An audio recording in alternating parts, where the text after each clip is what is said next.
నమస్తే, నేను మీ మాధురి. ఈరోజు మనతో పాటు ఉన్నారు ఉదయ్ భాస్కర్ గారు, సైకాలజిస్ట్. నమస్తే సార్. నమస్తే అన్న.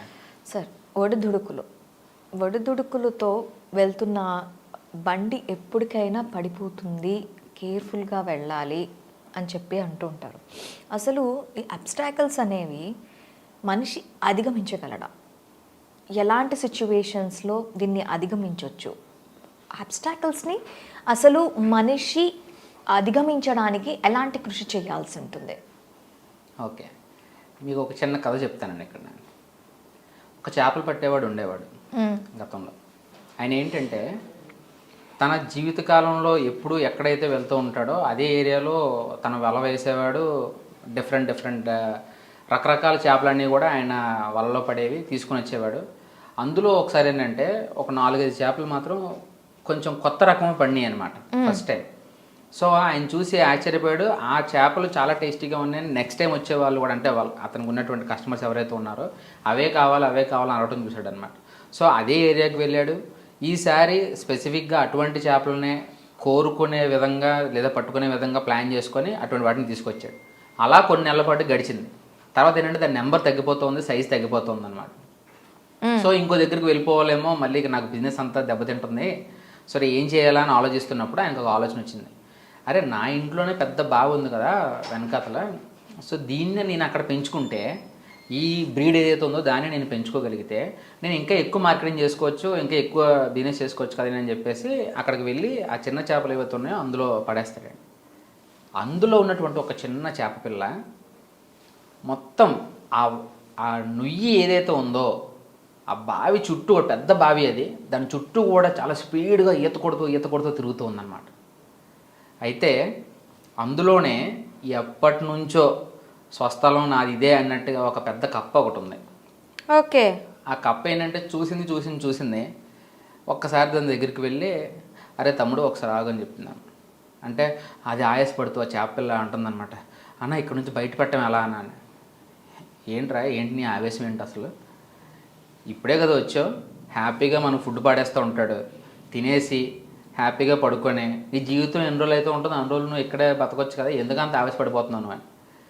అన్న మీకు తెలియదన్నా, దీని దగ్గర నుంచి కొంచెం స్ట్రైట్గా వెళ్ళి లెఫ్ట్ తీసుకొని రైట్ తీసుకుంటే ఒక పెద్ద నది ఉంది అక్కడ మాకు, నా ఫ్యామిలీ అంతా అక్కడే ఉంటుంది, అక్కడ నేను ఎక్కడ కావాలంటే అక్కడికి వెళ్ళి వచ్చేవాడిని, చాలా ఎంజాయ్ చేసేవాడిని అసలు నేను. కానీ నాకు ఇప్పుడు అవన్నీ లేవు, ఇక్కడ నుంచి నాకు ఇది నచ్చలేదు, నాకు ఇక్కడ ఎంత తిరిగినా ఇక్కడ ఈ బావిలోనే ఉంటున్నాను నేనంటే, ఏంట్రా వేషాలు వేస్తున్నావా, ఎప్పటి నుంచి ఉన్నాను తెలుసా నేను ఇక్కడ, నాకు అన్నీ తెలుసు, నువ్వేం కథలు చెప్పకా అని చెప్తాడన్నమాట. అన్న ఒక పని చేయనన్న, మీరు ఒకసారి వెళ్ళి చూసి రండి, ఆ తర్వాతైనా నాకు మార్గం చెప్పండి అని చెప్పి ఆ చేప పిల్ల ఈ కప్పను అడుగుతుంది అన్నమాట.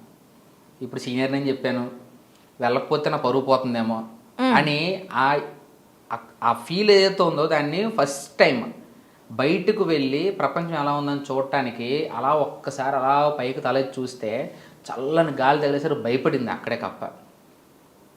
కానీ వెనక్కి వెళ్తే మళ్ళీ పరుగు పోతుంది.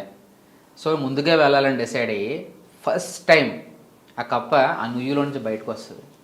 ఆ చెప్పిన దారిలోనే స్ట్రైట్గా వెళ్ళి లెఫ్ట్కి వెళ్ళి రైట్కి వెళ్తే అక్కడ నది వస్తుంది. పారే నదిని చూడటం అదే ఫస్ట్ టైం దానికి.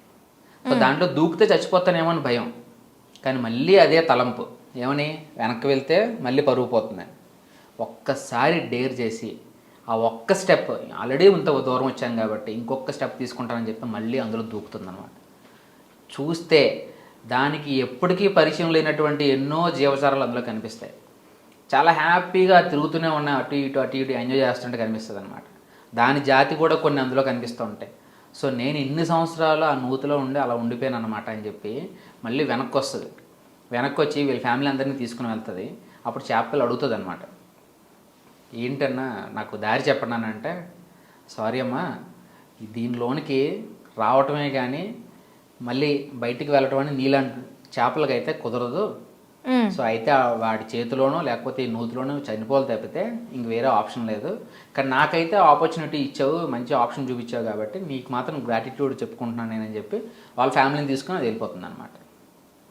సో ఇక్కడ అబ్స్టెకిల్స్ అనేవి కప్ప ఎప్పటి నుంచి ఫీల్ అవుతుందంటే పుట్టిన దగ్గర నుంచి దానికి లేదండి, పుట్టిన దగ్గర నుంచి చాలా కంఫర్ట్గా ఉంది అది. దానికి అన్ని ఫుడ్ వస్తుంది, హ్యాపీగా తింటుంది, అదే నూతిలో ఉంది, ఇంకా ఫ్యామిలీ ఉంది, అంతా హ్యాపీగా జరిగిపోతుంది. సో అబ్స్టెకిల్స్ ఏం లేవు, అక్కడ గ్రోత్ అనేది కనిపించదు ఇంకా. అంటే జీవితం జీవించడం వేరు, జీవితాన్ని జీవించడం వేరు. ఓకే. జీవితంలో అలా గడిపేయడం వేరండి. జీవితం అయిపోయిందంటే అయిపోద్ది కొంతమందికి. వాళ్ళకి ఏం కనిపించదు జీవితంలో. వెనక తిరిగి చూసుకుంటే ఏం చేశారా అంటే పెళ్లి చేసుకున్నాను, 2 పిల్లలు పుట్టారు, వాళ్ళు పెళ్ళిళ్ళు చేశాను, అంతే అయిపోయింది. వీడి వల్ల ఏంటి సమాధానం ఉపయోగం అంటే ఏం ఉండదు. కానీ ఎప్పుడైతే కప్ప ఫస్ట్ టైం దాంతో ఛాలెంజెస్తోనో లేకపోతే ఇంకేదో అనుకోండి, అది ఎప్పుడైతే ఫస్ట్ టైం బయటకు వెళ్ళిందో అది అబ్స్టెకల్ అని ఫీల్ అయినటువంటి, బయటకు వెళితే నేను సర్వైవ్ అవ్వలేను అనుకున్న దాని నుంచి సడన్గా అది ఎలా వచ్చిందంటే బయటే చాలా లైఫ్ ఉందని చెప్పి. ఎప్పుడు తెలుస్తుంది అది? ఆ ఫస్ట్ స్టెప్ తీసుకుంటే తెలుస్తుంది. అబ్స్టెకల్స్ అనేవి ప్రతి ఒక్కరికి, ప్రతి ఒక్క మానవ జీవితంలోన మనం ఎదుగుతున్నాము అంటే అబ్స్టెకల్ రాకుండా ఎదగడం అనేది జరగదు. ఓకే. ఒక పాము లేదా ఒక సీతాకోక చిలుక తన చుట్టూ ఉన్నటువంటి గూడుని గట్టిగా విడబెట్టుకుని దాని ప్రాణాలు తెగించి బయటకు రావడం ప్రయత్నం చేస్తేనే అది అందమైన జీవితాన్ని చూడగలుగుతుంది. సో అబ్స్టెకల్ అనేది కూడా భగవంతుడు ఇచ్చేటువంటి ఒక ప్రెజర్ టైం అనమాట. అది మనకి ఇచ్చేటువంటి ఒక వరం. అది ఆ టైంలో ఆ ప్రెజర్కి లొంగిపోయి నువ్వు అక్కడే ఉండిపోతే ఏమంటుంది, దాన్ని విక్టిమ్ లైఫ్ అంటాం అనమాట. ఆ కష్టాలు పడుతూనే జీవిస్తూనే ఉంటాం మనం.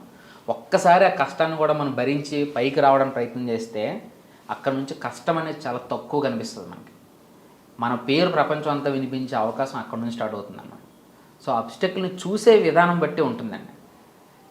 ఇప్పుడు కొంతమంది ఒక ఇంజనీరింగ్ కాలేజ్ నుంచి వచ్చిన స్టూడెంట్స్ అందరూ కూడాను ఒకే రకంగా ఎందుకు జాబ్ చేయలేకపోతున్నారు, ఒకే రకమైనటువంటి కంపెనీస్ ఎందుకు వాళ్ళు సెలెక్ట్ చేసుకోలేకపోతున్నారు. సో అబ్స్టెకల్స్ అనేవి వాళ్ళు చూస్తూ ఉంటారు. నేను గూగుల్కి సెలెక్ట్ అవును, నేను యాపిల్కి సెలెక్ట్ అవును, అమెజాన్లో తీసుకోరు, నాకు క్యాపబిలిటీ అంత లేవు, ఇలాంటివన్నీ చూస్తూ ఉంటారు అన్నమాట. సో ఇవన్నీ అబ్స్టెకల్స్. ఎక్కడున్నాయి అవన్నీ? వాళ్ళ మైండ్ సెట్లో ఉన్నాయి. Just try. ఈవెన్ కాలేజ్ నుంచి బయటికి వెళ్ళి జస్ట్ ఐఐటి నుంచి ఐఐఎం నుంచి కాకుండా కూడా గూగుల్లో పనిచేసే వాళ్ళు చాలామంది ఉన్నారండి. ఎందుకని అంటే they tried and they succeeded. So ఒక ప్రయత్నం ఏదైతే ఉందో అది మీ అబ్స్టెకల్ని మీకు పాత్వేలా, మీ స్టెప్పింగ్ స్టోన్ లాగా పనిచేస్తుంది అనమాట. సో ప్రయత్నమే లేకపోతే అది అబ్స్టెకల్ ఎప్పుడు కూడా అలా బ్లాక్ లాగా మనకు కనిపిస్తూ ఉంటుంది. సో వన్స్ క్రాస్ అయితే కదా మనకు లైఫ్ అనేది తెలిసేది. సో ఆ ఒక్క స్టెప్ తీసుకొని మాత్రం నేను సలహా ఇవ్వగలుగుతాను. Okay. 1 step is change everything అంటారు. Yes ma'am. థ్యాంక్ యూ అండి.